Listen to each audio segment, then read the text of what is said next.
অনেক দিন পর বেশ লাগছে বন্ধুমন। মাঝে মাঝে কাজের ফাঁকে সব জায়গায় এলে মন খুব ভালো লাগে। শুদ্ধ বাতাস, মাটির সোনার গন্ধ, পাখির কলতান, আহা।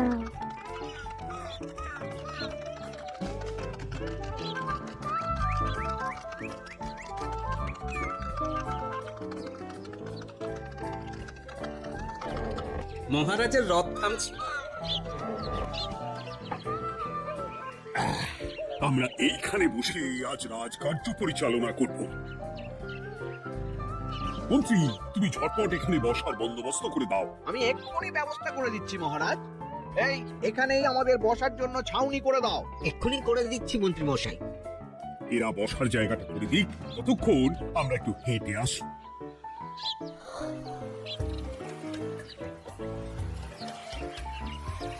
সকালবেলা হাঁটা শরীরের পক্ষে খুব ভালো মহারাজ।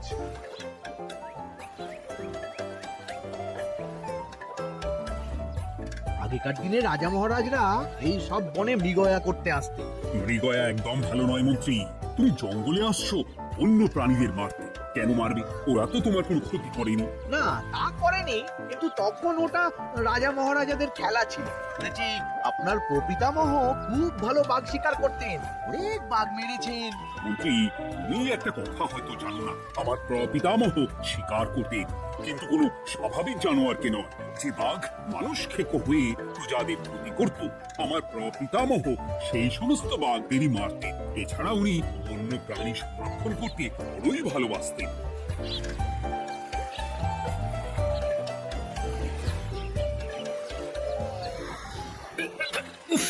এটা আবার কি?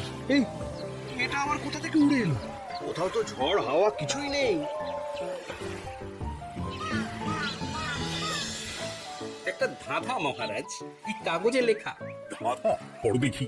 জোয়ার ভাটা প্রভুর খেলা, ভাটা হবে হলে বেলা, ভাটা হলেই দেখা যাবে লাল রঙের এক পাথর পাবে, নদীর ধারে গর্ত করে যত্নে সাজাই কলস ভরে, হেথায় হোথায় ছড়িয়ে যাহা অন্ধকারে জলে তাহা, ঢুকলে চক্ষু ঝলসে যাবে, হাতের কাছে ঘন্টা পাবে, ঠিক ঘন্টা বাজলে পরে পড়বে ঝরে থরে থরে, ঘন্টা যদি হয় ভুল যেন তুমি হারাবে কুল, ঠিক ঘন্টা চিনতে হলে নকশা দেখো চক্ষু খুলে, সিন্দুক দেওয়ালে হাত দাও আসল ঘটনা জেনে নাও। ওরে বাবা, খুব দীর্ঘ ধাঁধা।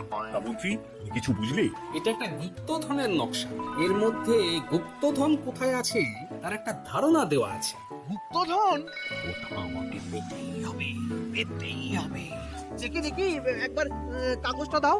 গোপাল, কাগজটা আগে আমার হাতে দাও, দেখি ভালো করে। এখন নদীতে জোয়ার চলছে গোপাল। একটু পরেই ভাটা শুরু হবে। হ্যাঁ, ভাটা না হলে কিচ্ছু বোঝা যাবে না। এখানে স্পষ্ট লেখা আছে, ভাটা হলেই দেখা যাবে লাল রঙের এক পাথর পাবে। তার মানে আমাদের ভাটা হওয়া পর্যন্ত অপেক্ষা করতে হবে। না, সময় নষ্ট না করে ধাঁধাটার সমাধান করতে শুরু করি। ভাটা হলে একটা লাল রঙের পাথর দেখা যাবে, এই পর্যন্ত পরিষ্কার আছে। বুঝতে হবে ওর পর থেকে। পড়ো গোপাল, চলো আমরা সবাই বুদ্ধি লাগাই। নদীর ধারে গর্ত করে যত্নে সাজাই কলস ভরে। এটার অর্থ ধাঁধাটা মাথায় বসিয়ে নিয়েছি, এবার কে কি বলবে সেটা শুনতে হবে। চলো গোপাল, আমরা ধাঁধা যেমন যেমন বলেছি তেমন তেমন ভাবে চলি। চলুন মহারাজ, এখন আমাদের দেখতে হবে লাল পাথর। কোথায় আছে লাল পাথর? চলো চলো সবাই, চোখ কান খুলে আমরা নদীর পাড় ধরে হাঁটি। আমি একটু তফাতে হাঁটি। গুপ্তধন আমাকে একা পেতে হবে। ভাটা হলেই দেখা যাবে লাল রঙের এক পাথর পাবে, আমাকে চোখ কান খোলা রাখতে হবে। লাল পাথর, নদীর চড়ায় লাল পাথর দেখতে হবে। লাল পাথর, লাল পাথর। ওটা কি? তো এই তো লাল পাথর, লাল পাথর। ওরা অনেকটা এগিয়ে গেছে, ওদের আমার দিকে নজর নেই। এই সুযোগ, এই সুযোগ, একা একা গুপ্তধন নিয়ে পালাবো।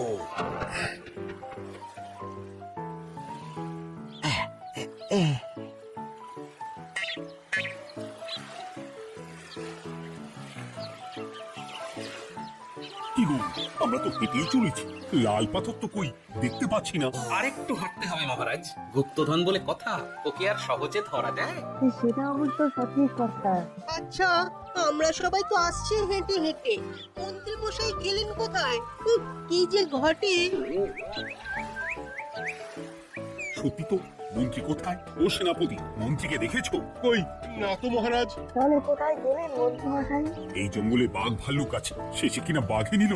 হায় হায় হায়, মন্ত্রী গিন্নির কাছে আমি কি মুখ দেখাবো? হুম, বাঘ ভাল্লুকের পেটে যাবার লোক তো মন্ত্রী মশাই নন। ও গোপাল, কি ভাবছো? কিছু তো একটা বলো। এখন আমাদের মন্ত্রী মশাইকে খুঁজতে হবে। তবে মন্ত্রী মশাই বাঘ ভাল্লুকের পেটে যায় না। তুমি নিশ্চিত হচ্ছ কি করে? অত পেঁচালো মানুষকে বাঘ ভাল্লুক গন্ধ শুকেই ছেড়ে দেবে, হজম করতে পারবে না। না না না, এখন রসিকতা করার সময় নয়, আমাদের মন্ত্রীকে খুঁজে বার করতেই হবে। কোথায় গেল মন্ত্রী?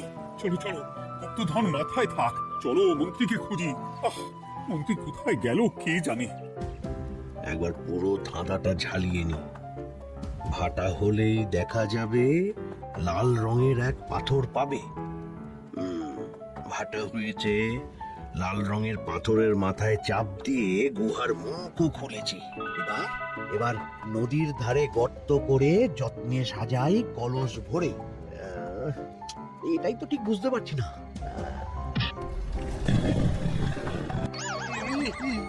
এই রে, এবার কি হবে? হ্যাঁ, মহারাজ, কোথাও একটা আওয়াজ হলো।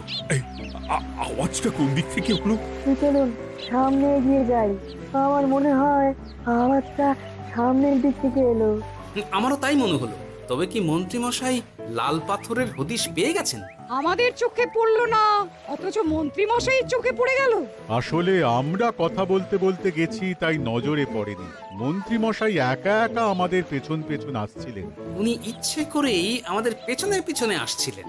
নিজে একা গুপ্তধন নিয়ে যেতে চেয়েছিলেন, এখন কোথায় আছেন কে জানে।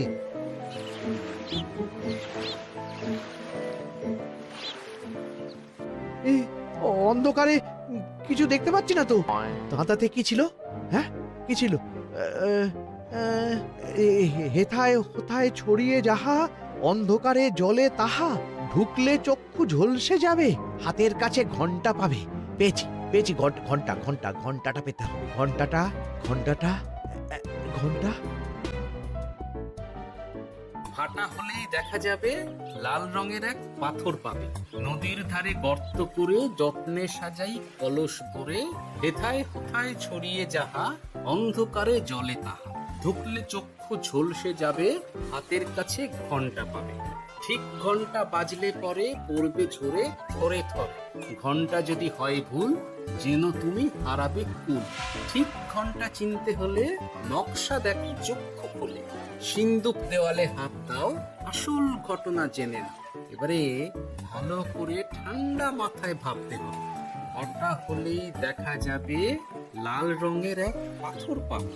এই লাল পাথরটাই তো খুঁজে পাওয়া যাচ্ছে না, অথচ মন্ত্রী মশাই খুঁজে পেলেন। আওয়াজটা কোথা থেকে আসছিল? এই কাছে পিঠে কোথা থেকে আওয়াজটা আসছিল।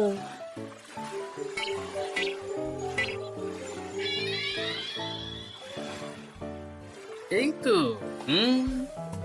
এটাই মনে হয় সেই লাল পাথর। একটু নাড়িয়ে চাড়িয়ে দেখি তো কিছু হয় কিনা।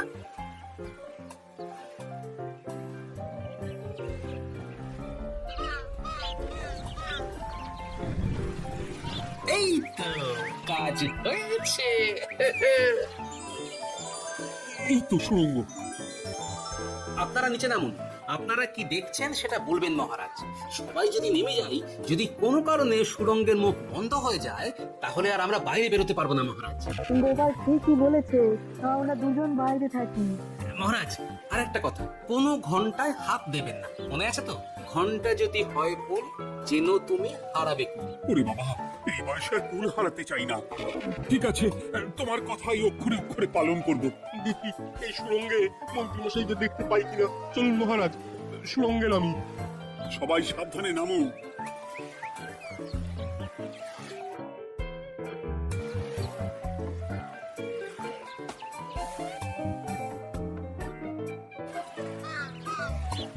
মহারাজ ওখানে কি কি দেখতে পাচ্ছেন? ওখানে কি মন্ত্রী মশাই আছেন? না গোপাল, মন্ত্রীকে এখনো দেখতে পাইনি। শুধু আমি এখানে অজস্র পাথর দেখতে পাচ্ছি। পাথরে পাথরে ছয়লা, ছোট বড় অজস্র। পাথরগুলো বড় অদ্ভুত, কিরকম কিরকম মানুষ মানুষ করুন। লম্বা বেঁটে হরেক রকম। মানুষ মানুষ গরম, সেটা কিরকম? আর কিছু? কোনো কলসি কি দেখতে পাচ্ছেন? কলসি তো দেখতে পাচ্ছি না। মহারাজ কলসি থাকতেই হবে, কারণ ধাঁধায় লেখা আছে নদীর ধারে যত্ন করে যত্নে সাজাই কলস ভরে। গর্তটা আসলে হলো সুড়ঙ্গ, কিন্তু কলস। মহারাজ, মহারাজ, এইদিকে এইদিকে একটা কলসের মতো কি যেন আছে। এইদিকে আসুন, এইদিকে এইদিকে। হ্যাঁ গোপাল, দেখতে পেয়েছি। এবার আমি যেরকম যেরকম বলবো সেই রকম সেরকমই করবেন। আমি বিজ্ঞানীকে নদী থেকে জল তুলে পাঠিয়ে দিচ্ছি। পাত্র কোথায় পাবে? আমাদের জল খাবার যে পাত্র আছে সেটা আনতে লোক পাঠাচ্ছি। ঠিক আছে। শুধু একটা কথা বলছি, আপনারা কেউই সুড়ঙ্গের ভেতরে কোনো কিছুতে হাত দেবেন না। কেন গোপাল? সব পরে বলবো, এখন আমি যা বলছি সেটা শুধু মনে রাখুন। সুড়ঙ্গের ভেতরে কিছুতে হাত দেবেন না। ঠিক আছে। প্রহরী, তুমি যাও, যেখানে আমাদের বসবার আয়োজন করা হয়েছে সেখানে কি একটা জলের পাত্র নিয়ে নদী থেকে জল ভরে নিয়ে এসো। গোপাল, মন্ত্রী মশাই কোথায় গায়েব হয়ে গেলেন? কোথাও গায়েব হয়ে যাননি বিজ্ঞানী, কোথাও গায়েব হয়ে যাননি। উনি ওই সুড়ঙ্গের ভেতরেই আছেন। কিন্তু কেউ তো ওনাকে দেখতে পাননি। সম্ভবত পাথর হয়ে আছে। এখন কিভাবে পাথর হয়েছেন সেটা তো আমি বলতে পারবো না। সবটাই স্বপ্নের মতো লাগছে। ঠিক যেন স্বপ্নের মতো লাগছে। এ জীবনে সুড়ঙ্গ দর্শন হয়ে গেল। আমাদের পাতাল প্রদেশ। পাতালে আসিয়া আমি মনে মনে বলি, গুপ্তধন নিয়ে আমরা যেন সৎ পথে চলি। তোমার এখনো কাব্য হাসছে সভাকবি। আসছে মানে কাব্যের সাথে আছে রোমাঞ্চ, করছে গা শীত, হচ্ছি আমি অধীর। মহারাজ, জল দিয়ে বিজ্ঞানীকে পাঠাচ্ছি। কি করতে হবে বিজ্ঞানীকে সব বলে দিয়েছি। তুমি ভেতরে আসবে না? আসবো ঠিক সময়ে। এখন আমি যেমন যেমন বলবো আপনি ঠিক তেমন তেমন করবেন। ঠিক আছে। বিজ্ঞানী, যেমন যেমন বললাম ঠিক তেমন তেমন ভাবে কলসিকে জল দিয়ে পরিষ্কার করবে। মনে রেখো, ধাঁধায় আছে কলসি সাজাই যতন কর। তুমি একটা কথা মনে রেখো বিজ্ঞানী, কোথাও হাত দিও না কিন্তু। ঠিক আছে গোপাল, তোমার উপস্থিত বুদ্ধির তুলনা নেই। আমি যাচ্ছি গোপাল। সাবধানে সাবধানে। মহারাজ, বিজ্ঞানী যাচ্ছে। সাবধানে নামো, সাবধানে। মহারাজ, এই কলসিটা কোথায়? ওই তো, একটু সাবধানে যাও। বিজ্ঞানী, কলসির দেখা পেয়েছো? পেয়েছি পেয়েছি পেয়েছি। এবারে কলসিটাকে ভালো করে জল দিয়ে ধুয়ে দাও। কলসির আলোয় সুড়ঙ্গ আলোকিত গোপাল। এরপর কি? ভালো করে দেখুন মহারাজ, কোথাও ঘন্টা দেখতে পাচ্ছেন কিনা। ঘন্টা? একটা তো নয়, সার ঘন্টা, অনেকগুলো ঘন্টা। সাবধান, ঘন্টায় হাত দেবেন না, শুধু দেখুন।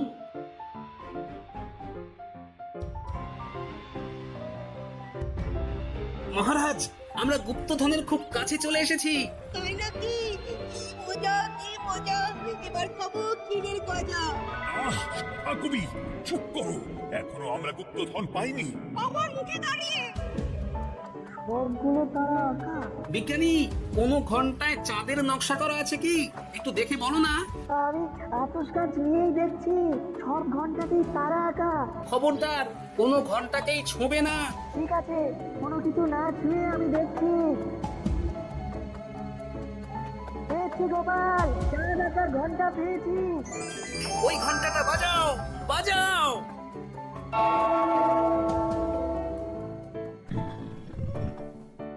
গুপ্তধন পেয়েছেন মহারাজ? বাঁচাও, বাঁচাও, বাঁচাও।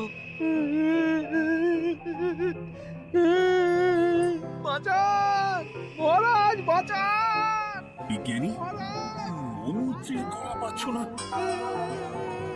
মহারাজ, আমি পাথর হয়ে আছি, আমাকে মানুষ করুন মহারাজ। তুমি তো মানুষই ছিলে, হঠাৎ করে পাথর হলি কেন? মহারাজ গুপ্তধন পেয়েছেন? পেয়েছি, তার সাথে মন্ত্রীকেও পেয়েছি। মন্ত্রী এইখানে কোথাও পাথর হয়ে দাঁড়িয়ে আছে। দাঁড়ান মহারাজ, এবার আসছি। সাবধানে এসো। আমি ভেতরে যাচ্ছি, বুঝলে?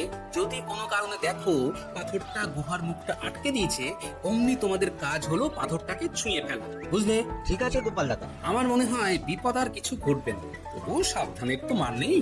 ঠিক আছে, তুমি নিশ্চিন্তে ভেতরে যাও। বাঁচাও, আমাদের বাঁচাও, আমাদের সবাইকে মানুষ করুন। আমাকে মানুষ করুন। আপনাকে তো মানুষ করা হবে মন্ত্রী মশাই। আগে বলুন, আপনি পাথর হলেন কি করে? ও, মনে পড়েছে, ধারা শেষ লাইন। সিন্দুক দেওয়ালে হাত দাও, আসল খবর জেনে নাও। সত্যি গোপাল, তুই না থাকলে এই এত কিছু আমাদের সবার কাছে অজানাই থেকে যেত।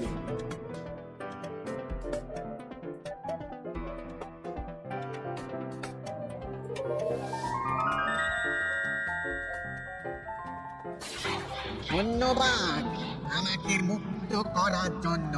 আপনি কি? আমি যক্ষ। আমাকে এই ধন সম্পত্তি পাহারা দেওয়ার জন্য এক ডাকাত দলের সর্দার যক্ষ করে রেখেছিল।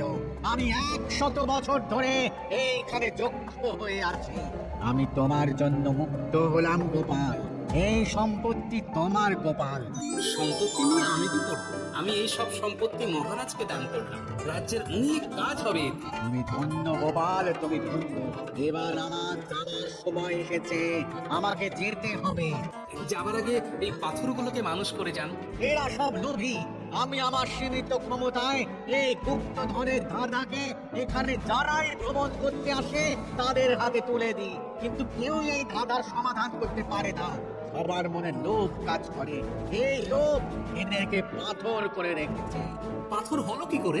একটা মানুষ এসে বুক ভরা লোভ দিয়ে আধা পুরো না জেনে পাথরে হাত দিলেই সে পাথর হয়ে যাবে। আমাদের খুব ভুল হয়েছে, আর লোভ করবো না, আমাদের বাঁচাও। আমাকে মুক্ত করে দিন, আমার খুব ভুল হয়েছে মহারাজ, মুক্ত করে দিন আমায়। তুমি এখানে আগে এসেছিলে, তাই তো আগে এসে ভাবলে নিজেই একা একা গুপ্তধনকে হরণ করে দেবে। এদিকে তোমাকে না দেখতে পেয়ে আমাদের কত চিন্তা হচ্ছিল। যারা লোভী তারা কারো কথা ভাবে না, শুধু নিজের কথা ভাবে। আমাকে আর একটা সুযোগ দিন, আমি আর লোভ করবো না মহারাজ। ও, তোমার কথার কোনো দামই নেই। না মহারাজ, আমাকে আর একটা সুযোগ দিয়ে দেখুন, আমি আর লোভ করবো না, আমাকে মানুষ করুন মহারাজ। আমাদের সবাইকে আমাদের সবাইকে মানুষ করুন, দয়া করুন, দয়া করুন। যক্ষরাজ, এদের আপনি ক্ষমা করে দিন। ঠিক আছে, তোমাদের আমার মানুষ করে দিচ্ছি।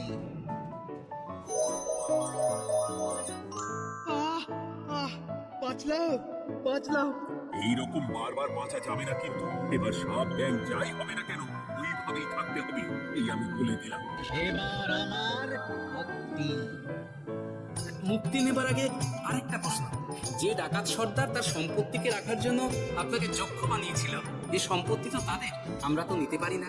লোভ বড় খারাপ গোপাল, অতিরিক্ত লোভ মানুষকে পশু করে দেয়। ওই ডাকাত দল এই সম্পত্তির জন্য সবাই কাটাকাটি করে মরে গেছে, কেউ আর বেঁচে নেই। সুতরাং এই সম্পত্তিতে তোমার অধিকার আছে, এই সম্পত্তি তুমি গ্রহণ করো। নিলাম আমি, কিন্তু এই সম্পত্তি মহারাজকে আমি দান করলাম। ডাকাত দল জনগণের সম্পদকে লুটেই তো সম্পত্তি বানিয়েছে, তাই আমি জনগণের কাজে লাগবার জন্যই এই সম্পত্তি মহারাজকে দিলাম। গোপাল, তোমার জয় হোক। এবার তাহলে আমি যাই, তোমরা সবাই সুখে থেকো আর ভালো থেকো। গোপাল, তোমার তুলনা হয় না। তোমার ঋণ আমি কোনোদিন শোধ করতে পারবো না। তুমি কৃষ্ণনগরের জন্য যা করলে তা ইতিহাসে লেখা থাকবে। না মহারাজ, আমি এমন কিছু করিনি, এই কাজ সবাই করবে। জয় গোপালের জয়, জয় গোপালের জয়, জয় কৃষ্ণনগরের জয়, জয় কৃষ্ণনগরের জয়। হাসির রাজা, জ্ঞানের রাজা, রসিক রাজা,